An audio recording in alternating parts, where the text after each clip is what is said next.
اعوذ باللہ من الشیطان الرجیم بسم اللہ الرحمن الرحیم السلام علیکم ورحمۃ اللہ وبرکاتہ صلی اللہ علی النبی الامی وآلہ صلی اللہ علیہ وسلم صلاۃ و سلام علیک یا سیدی یا رسول اللہ۔ دوستان محترم، آج جمعۃ المبارک کی بابرکت گھڑیاں ہیں، بابرکت دن ہے، اور اسے مومن کی عید بھی کہا گیا کہ صاحب ایمان انسان کے لیے جمعۃ المبارک کا جو دن ہے وہ عید کا دن جیسے ہوتا ہے ویسے ہی ہے۔ اور آج کا جو عمل آپ دوستوں سے شیئر کرنے جا رہا ہوں بڑا ہی مجرب عمل ہے۔ رسول اللہ صلی اللہ علیہ وآلہ وسلم کے فرمان عالی شان کے مطابق سورہ کاف جو شخص جمعۃ المبارک کے دن جمعہ کی نماز سے پہلے تلاوت کر لیتا ہے، اللہ تبارک و تعالی ہفتہ بھر کے لیے اس کے لیے نور پیدا کر دیتا ہے، یعنی وہ اللہ رب العزت کے نور کے اندر ہفتہ بھر رہتا ہے آئندہ جمعہ کے آنے تک۔ اور دوسرا، جو شخص غربت، افلاس، فاقہ کا رونا رو رہا ہے وہ اس کے ساتھ سورہ یاسین شریف ملا لے اور سورہ صافات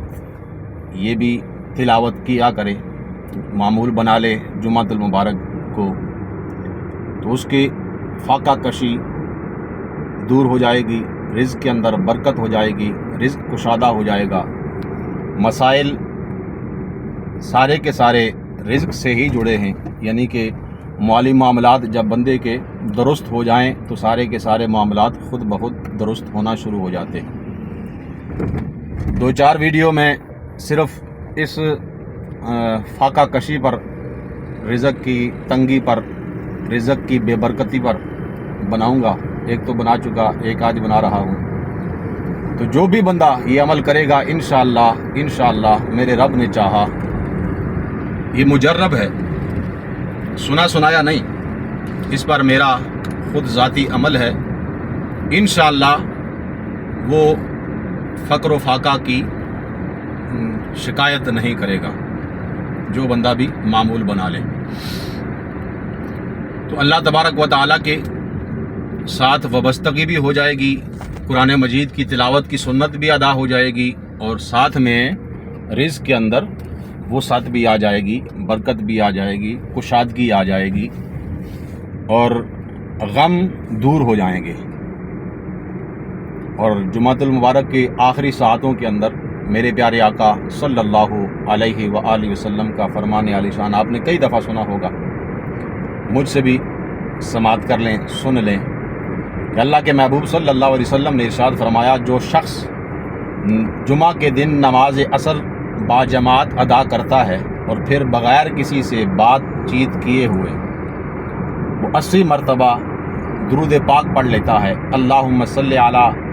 سیدنا محمد النبی الامی وآلہ وصحبہ وبارک وسلم، جو شخص بھی 80 مرتبہ اس درود پاک کو پڑھ لیتا ہے تو اللہ تبارک و تعالیٰ اس کے 80 سال کے گناہ معاف کر دیتا ہے۔ اتنی بڑی عظمت، اتنی بڑی نعمت، اتنا بڑا فضل، اتنا بڑا کرم کہ صرف 80 مرتبہ جس شخص نے بھی اللہ کے محبوب صلی اللہ علیہ وسلم پر درود پاک پڑھ لیا تو اللہ تبارک و تعالیٰ اس کے 80 سال کے گناہ معاف کر دے گا۔ کتنی بڑی بات ہے، سبحان اللہ۔ اچھا، ایک بات اور بھی کہ اگر کسی شخص کو یہ درود پاک نہیں آتا تو وہ کوئی سا بھی درود پاک، درود ابراہیمی پڑھ لے جو نماز میں پڑھتا ہے، وہ بھی اگر پڑھے گا تو اللہ تبارک و تعالیٰ پھر بھی کرم فرمائے گا، اس کے گناہ معاف ہو جائیں گے۔ تو یقیناً یہ صاحب ایمان انسان کے لیے بڑی خوش قسمتی ہے، خوش بختی ہے، اور خوش بختی کی علامت ہے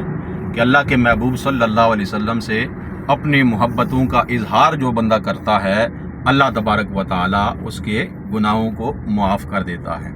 اور ایک عام حدیث مبارکہ جو آپ نے بہت دفعہ سنی ہوگی کہ اللہ تبارک و تعالیٰ اس شخص پر جو شخص ایک مرتبہ، صرف ایک مرتبہ نبی رحمت نور مجسم شفیع معظم صلی اللہ علیہ وسلم پر درود پاک پڑھ لیتا ہے تو اللہ تبارک و تعالیٰ اس پر ایک مرتبہ درود پاک پڑھنے کے وجہ سے 10 رحمتیں نازل فرماتا ہے، 10 گناہ اس کے معاف ہو جاتے ہیں، 10 درجے اس کے بلند ہو جاتے ہیں۔ تو دوستو، آج جمعۃ المبارک ہے اور جمعۃ المبارک کو اپنا معمول بنا لیں۔ زندگی میں کام کاج ہوتے رہیں گے، مصروفیات انسان کی یہ جب تک سانس باقی ہے تب تک نہ ختم ہونے والی ہیں، یعنی جب تک سانس انسان کی ساتھ چل رہی ہے تو یہ مصروفیات ختم نہیں ہوگی۔ کبھی کون سا کام نکل آتا ہے، کبھی کون سا کام نکل آتا ہے، تو اس کام کے ساتھ ساتھ آپ نے اپنی مصروفیات کے ساتھ ساتھ، یعنی کہ آپ درود پاک پڑھنے کے لیے وضو کرنا بھی فرض واجب نہیں ہے۔ اگر آپ نے کلی کر لی، آپ کی زبان پاک ہو گئی، پہلے استغفر اللہ پڑھ لیں، اس کے بعد درود پاک پڑھ لیں تو یقیناً بارگاہ الہی میں مقبول ہو جائے گا۔ اللہ تبارک و تعالی ہمیں عمل کی توفیق عطا فرمائے۔